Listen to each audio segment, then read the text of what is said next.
ఇప్పుడు ఈ ఉద్యోగస్తులందరూ ఆంధ్ర నుంచి ఇక్కడికి ఎందుకు వచ్చి చేస్తున్నారు? ఉద్యోగాలు అక్కడ ఎందుకు చేయట్లేదు? నిజంగా గుడి సైడ్ అథవా జగన్ కూడా బాగానే ఉంటే ఇప్పుడు ఎత్తున్నాను అన్ని ఫ్యాక్టరీలు బాగానే ఉంటే ఇక్కడ దాకా రావు పలే లేదు.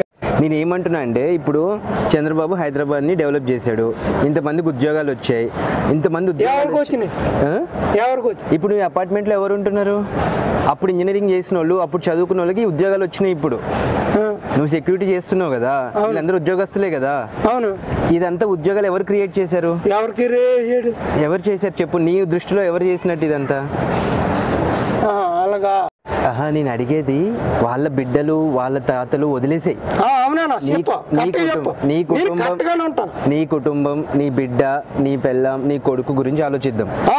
ఓకే, వాళ్ళది వదిలేయి, వాళ్ళ కుటుంబం వాళ్ళకు వదిలేయాలి, మనకు సంబంధం లేదు, దాంతో ఏం జరిగిందో మనకు తెలియదు. అప్పుడు దాని నిధులు ఏమి లేనప్పుడు చంద్రబాబు నాయుడు 3 సార్లు ఎక్కాడు. అప్పుడు దేని దాకాడు? ఎన్టీ రామాని చంపించాడు అంటుపండు ఎట్టి. దేని దాకాడు?